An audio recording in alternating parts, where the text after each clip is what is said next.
All right, so now we're going to look at the least common multiple, which is different than the greatest common factor. I know it can be a little bit confusing, but hopefully with a little practice, you'll get good at it soon. So let's take a couple of numbers. Let's take 6 and 9. And we want to find all of the multiples of 6. So multiples of 6 would be 6 times 1 is 6. 6 times 2 is 12. 6 times 3 is 18, 24, 30, 36, 42, and so on. Those are all the multiples of 6. How about the multiples of 9? 9 times 1 is 9. 9 times 2 is 18. 9 times 3 is 27. 9 times 4 is 36. 9 times 5 is 45, and I think that's far enough. Now look at this. We have 42. No, I don't know what I was thinking. I was just picking numbers. We have 36 and 36. These two numbers are common, right? They're common multiples for 6 and 9. But what is the smallest common multiple? Is there a smaller number that they both share? There is. 18 and 18. So they both have a common multiple of 18, and 18 is the least or the smallest common multiple. Now, finding common multiples this way can be very unwieldy. No one wants to do it that way. So let's do it using products of primes, because that's the easiest way to do anything when we're dealing with multiples and factors. So I'm going to write 6 as a product of primes. Smallest prime number, not 1, the trivial case. Smallest prime number that divides 6 is 2, leaving 3, which is a prime number. And then the smallest prime number that divides 9 is 3, leaving 3, which is also a prime number. Now, if we were doing least common factors, we would cross out things that they had together. We're sort of going to do that this time, and then we would throw all the rest out. So we're sort of going to do the same thing, but watch. I'm going to cross out what they share. They share a 3. And then if we were looking for the least common factor, the greatest common factor, then it's hard to say, let alone learn, then I would stop here and I would throw 2 and 3 away because I don't want 2 and 3. But in this case, I do want 2 and 3. The least common multiple means that I want all of the factors. So I'm going to cross through what they share and write it only one time. And then everything else that's left, I'm going to write that too. So really, I'm reducing this 3, like I'm only taking this 3 out. It's like I'm not counting that one because I'm only counting this 1, 3 one time. So that step we want to do, but 2 and 3 I want to throw back in. And so what does that equal? Well, 3 times 2 is 6 times 3 is 18. And that's in fact what we found for our least common multiple. It's a little tricky learning this, I will admit, because it looks so much like the other method. But I think if you think in terms of multiples are numbers that are going to be bigger than 6. Factors, remember, working in the opposite direction, factors are all the smaller numbers. 2, 3, 6, and of course 1. These are the factors of 6. The factors of 9, 1, 3, and 9. These are all the factors of 9. They're smaller. So when we do our crossout, we want our crossout to actually eliminate extras. We want to make the number as small as possible.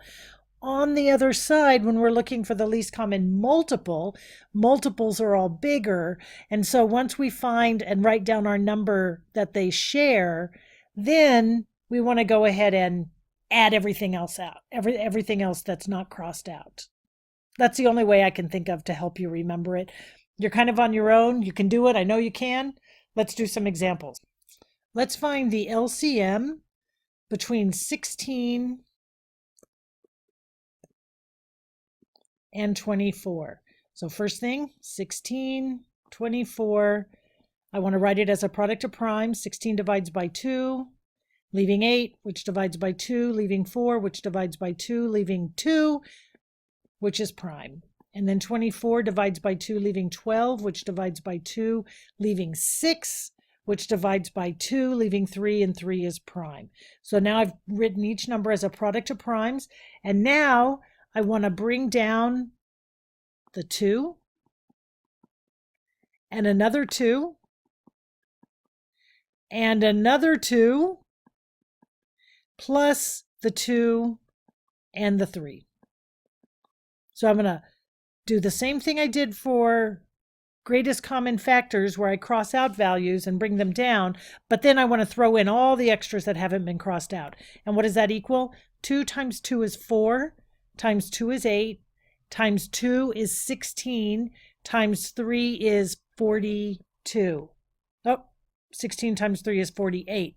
So the least common multiple for 16 and 24 equals 48. Let's do another one. Let's find the least common multiple for 15, 30, and 150. 3 numbers now. No big deal. Same method. 15, product of primes. Smallest number that divides 15 is 3, leaving 5, which is prime. Done. 30, smallest prime that divides 30 is a 2, leaving 15, which is 3 times 5. And then 150, a little bit harder, but still doable, divides by 2, leaving 75, which divides by 3, leaving 25, which divides by 5, leaving 5. Okay, that was easier than I thought it was going to be. Okay, so now we're going to do the whole cross-out thing. 3, they all share a 5. And then it's a little bit tricky. They don't all share a 2, but if any 2 share a number, then you have to bring it out too. Did you see what just happened? Let me do that again, just because I want to make sure that you got it. So when you have more than 2 numbers, they all share a 3. All 3 of them share a 3, so we're going to bring that out. All 3 of them share a 5, so we're going to bring that out. And then even though only 2 of them share a 2, you still bring it out. Any shared numbers you bring out. And then what's left over, bring that out too. Now let's see if we're right. 2 times 3 is 6. Oh, let's work the other direction. 5 times 5 is 25. Times 3 is 75. Times 2 is 150. So it turns out that the smallest common denominator, least common multiple is 150. Let's do another one with 3, because I think those are tricky. We want to find the least common multiple of 6, 8, and 20. So 6 is 2 times 3. 8 is 2 times 2 times 2. And 20 is 2 times 2 times 5. Let me double check that. 5 times 2 is 10, times 2 is 20. Perfect. Okay, so let's pull out everything that's shared. Well, a 2 is shared by everything. And nothing else is shared by everything, but we have another 2 that's shared by just 2 of them. Remember, anything that's shared, you bring out. And then what's left? 3 times 2 times 5. And now let's see what that equals. 5 times 2 is 10. Times 3 is 30, times 2 is 60, times 2 is 120. The least common multiple of 6, 8, and 20 is 120. Okay, so let's do a couple more examples with monomials this time, and then we'll be done with it. Let's find the least common multiple of 15x squared and 27x. Okay, so 15x squared. First do the integer, 3 times 5, and then 2 x's.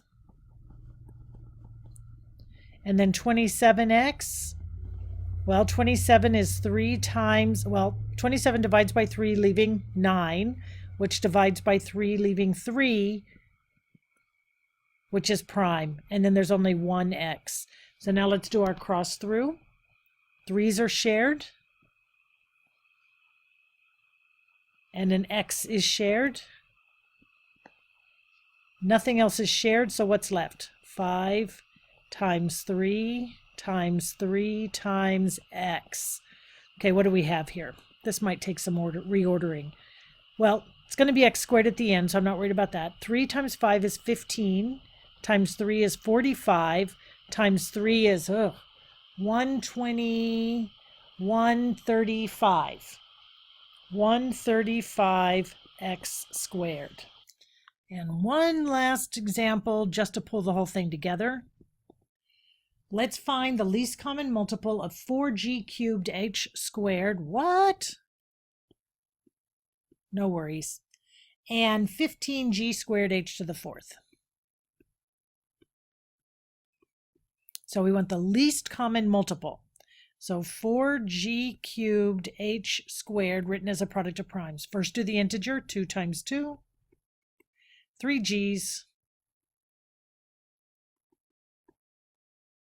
and 2 h's. 15g squared h to the fourth. First do the integer, 3 times 5, 2g's, 4 h's.